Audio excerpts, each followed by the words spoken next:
My name is John Mullaney.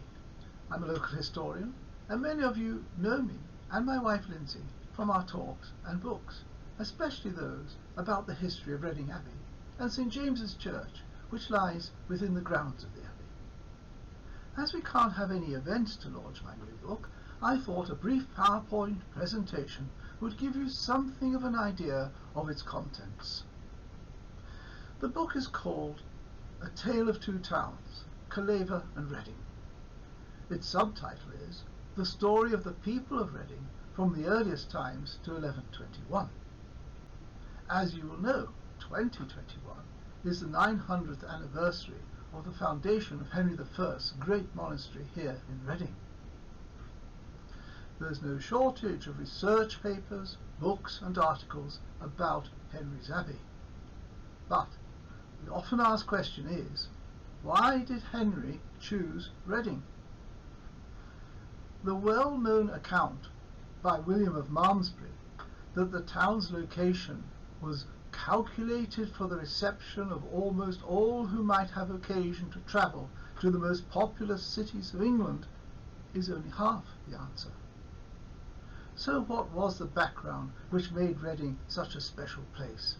A place calculated for the reception of travellers wishing to visit the most populous cities in England. Like many historians before me, I was struck by the dearth of evidence concerning the origins of Reading, or indeed what it was like just before the monastery was founded. This led me to delve further back in time, tracing the earliest records of Reading, both written and archaeological. As you can see from the contents page, I found myself travelling ever further into the past. The very first mention of Reading is in the Anglo-Saxon Chronicle of 871, with the account of the Danish Viking occupation of the town. Clearly there was a settlement, an important settlement here at that date. Does the name Reading itself give us any clues as to its origins? Today, most authors generally agree on the origin of the name, but look deeper, and the very name of the town can have, and in fact has had, various other explanations. With the help of experts in Anglo-Saxon, I examine these theories. I look at them, and I make a reappraisal of today's commonly accepted opinion. See what you think. We do know that before the arrival of the Saxon peoples from the 5th century, the main town in the area was not on the Thames, where Reading now stands, but much further inland at Calleva, modern-day Silchester. Spearheaded by Professor Fulford, the archaeology department of the University of Reading has made great advances in uncovering and explaining this major Roman town. But our journey through time does not even start with the Romans. There is evidence that Calleva was an important Iron Age settlement well before their arrival. The archaeology is as tantalizing as it is fascinating. So I start with an overview of prehistory. Let's take a look at how the story unfolds in my book. In Chapter 1, I give a brief overview of the earliest archaeological evidence for human settlement in and around the area we know as Reading. To help place this part of our story in context, there is a handy chart in the introduction showing the stages of human development. This chapter covers a very lengthy time span, from the Stone Age through the Bronze Age, leading us into the Iron Age, and the very first evidence of a settlement at Calleva. It also introduces the peoples of the Atrebates tribe. Towards the end of the 1st century BC, they dominated this part of the Thames Valley, and were to become pivotal in the history of the arrival of the Romans. I introduce the problem of the ethnicity of these peoples, whether they were Celts or not. This is important later in the story, following the fall of the Roman Empire, when considering the language and culture and even the name of Reading. This next chapter looks at the involvement of the Atrebates tribe in Gaul, modern-day France, with the Romans under Julius Caesar, and the part Calleva and the Middle Thames Valley, around modern-day Reading, played in this first Roman incursion into Britain. We meet the main characters for which there are historical records, and we encounter the members of the dynasty that ruled the area for over 100 years, and who were, at various times, both friends and foes of the Romans. It is a fascinating story of shifting alliances and betrayal. Most of all, for our purposes, it demonstrates how crucial this part of the country was in the events that unfolded in the 1st century AD, and how the area, even 2,000 years ago, was at the crossroads, literally and figuratively, of Roman tactics.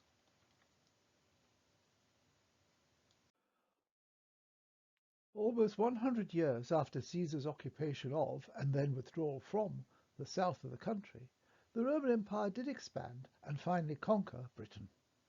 This chapter begins by describing the importance of Calleva before Roman rule, and its role in the occupation of Britain by the Romans under the Emperor Claudius.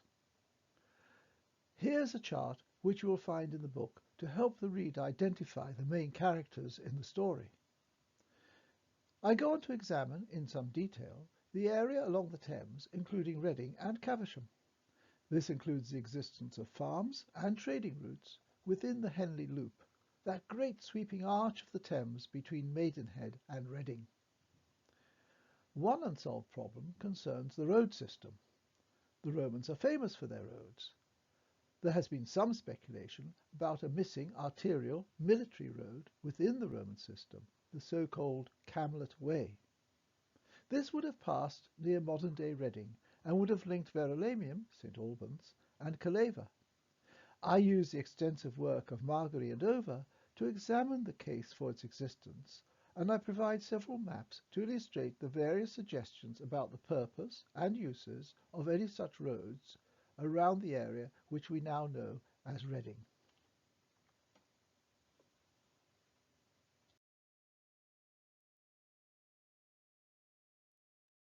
Chapter 4 may appear superfluous.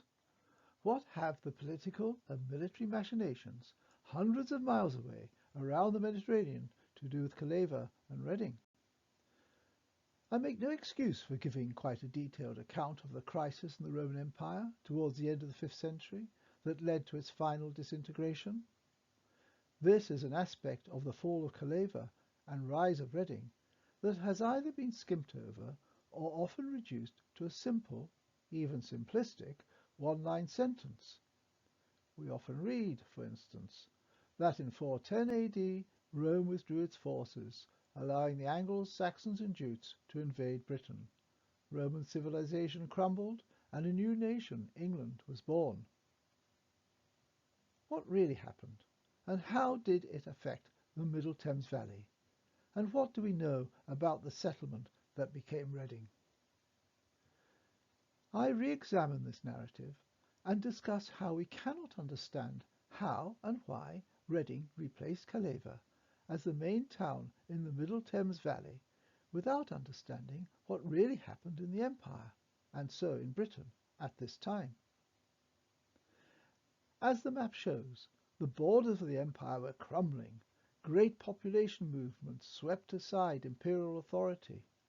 In some cases, the invaders, such as Stilicho, became de facto rulers of the empire.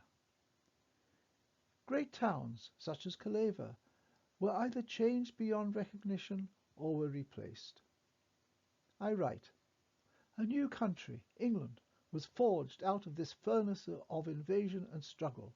A new culture and eventually a new language evolved based on a mix of all these influences. A predominant religion, Christianity, emerged, which socially and culturally permeated virtually every aspect of the emerging nation's identity. This leads us into the next chapter, where I look at how the area we know as Reading fits into this melting pot of influences, creating a new country, one that to some extent we live in today.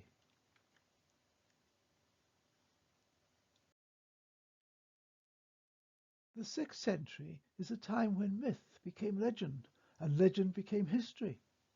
Or maybe it is the other way round. The Ogham stone, found in a well in Calleva, is evidence of Irish Celtic culture in the Thames Valley, possibly as late as the 6th century. It is also an era of Saxon incursions, which, according to later chroniclers, swept across the country from the east to the west coasts. We also meet the legendary figures of Vortigern and Arthur, and hear tell of great warriors and epic battles. I look at the reality behind the fiction. English as a language begins to evolve. This is a period of turmoil and fast-changing events. It is also the time when Wessex emerges as an entity, with Reading, sited as it is on the Thames, lay on the northern and eastern border of this new Saxon kingdom. Names such as Bede and Gildas from this period may well be familiar to many readers, as throughout the book I give many of the original sources, such as these, so that readers can follow up on the references should they wish.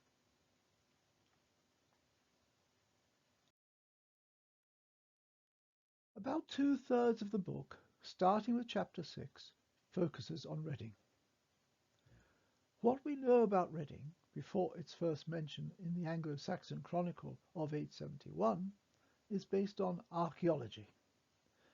I discuss in some detail the 3 major archaeological reports made about the town.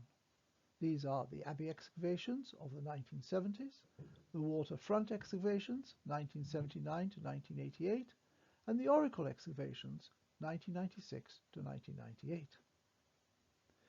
I made an analysis of the finds reported by these surveys and have drawn up some comparative charts which help us to understand what these excavations reveal about the development of Reading.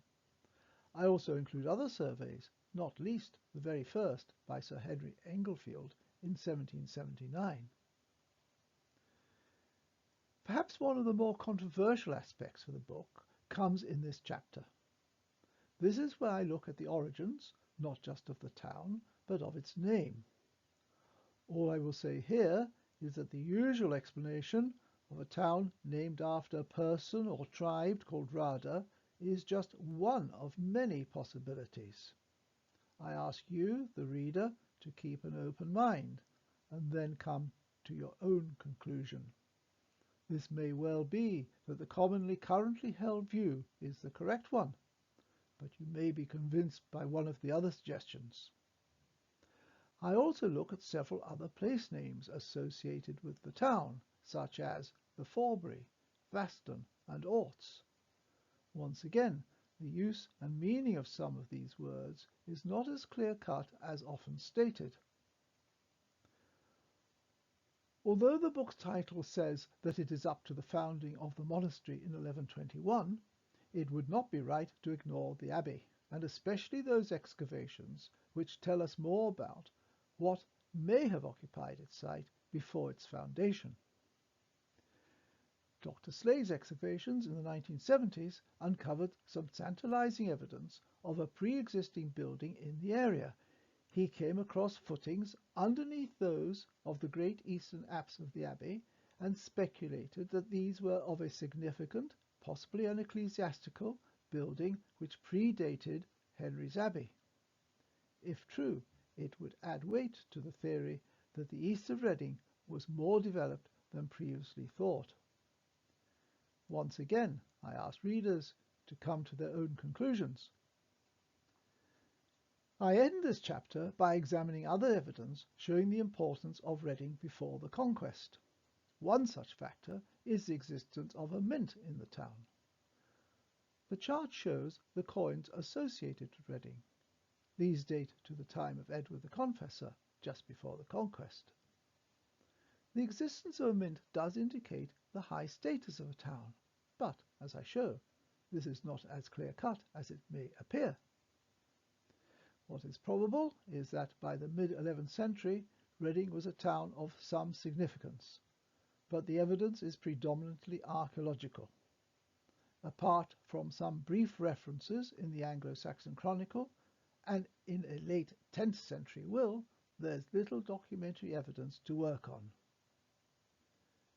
This all changes with the arrival of the Normans.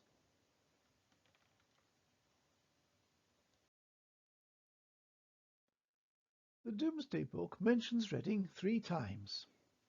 Apart from giving us some idea of the population and social make-up of Reading in 1086, the Great Survey also tells us something of its Saxon past, such as its landowners, both secular and ecclesiastical.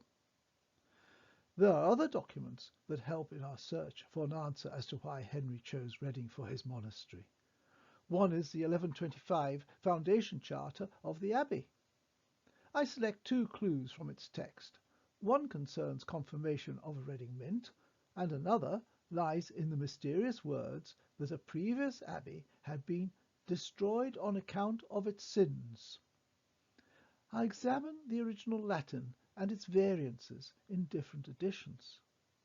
The fact that these are open to different interpretations opens up the whole question of what Reading was like before Henry decided to found his great monastery in the town. I also believe that it does give us clues as to why he chose Reading. In addition, there are records of Henry's visits to Reading from as early as 1102, just after his accession in 1100. These tell us of his visits to Reading, where he signs charters of various sorts in the presence of many dignitaries. I look at the significance of this evidence, both proving Henry's knowledge of the town and something of its importance well before Henry founded his monastery. And finally, there's the oft-quoted reference from William of Malmesbury, which gives a categorical reason why Henry chose Reading, namely that it was a hub for travelling to other cities in the kingdom.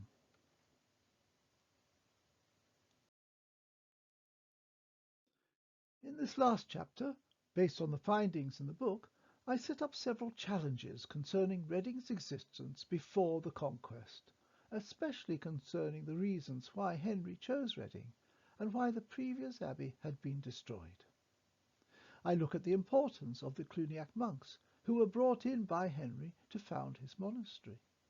I point out how they influenced both the design of the abbey and of the town itself. I show how the patronage of St. James came to be of such importance to Reading and its abbey. There are many excellent books and articles written on these topics. The main focus of this book is to establish the link between Calleva and Reading and how both, in their own ways, dominated the Middle Thames Valley and its peoples for over 1,000 years. I conclude that Reading was indeed an important centre before Henry built his monastery here, and that his foundation became the catalyst for the future development of the town. In this slide, I am giving a few extracts from the appendices, indices, and bibliography at the end of the book. The book itself can be read at various levels. I've designed the main text as a narrative that flows without, I hope, interruption. However, I do give the reader details of my sources. These appear in the footnotes and may be ignored as you read the text. But for those who wish to look deeper into many of the issues, I give the references and show these also in the indices, appendices, sources, and bibliography. The historians among you may wish to check my sources and reasoning, ready to challenge my opinions and develop your own. After all, history is a continual process of searching out sources, placing interpretations on them, and enjoying the thrill of making ever new connections which lead to a better understanding of our story, the story of humanity.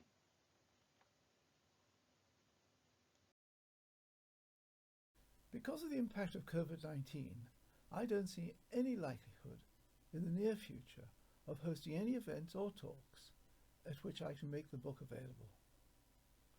By giving the above account of the book's contents, along with examples from its text and illustrations, I hope this presentation can be some sort of substitute for anyone thinking they would like a copy.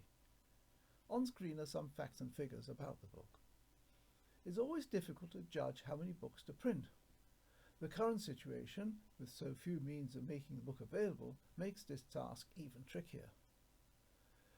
You'll also see that I don't intend to publish the book fully, that is to say, make it available via Amazon and other retailers, until much later in the year, or even next year. This is because all these ask for very substantial discounts or make charges, which mean that the book's price has to be set much higher if I am to cover my costs. Thank you for watching and listening to this presentation. Please excuse the shortcomings in my technological efforts. If you have any questions, please do phone or email. My contact details are on screen. Even if you decide not to buy the book, I hope you have found the talk and the presentation interesting. Thank you.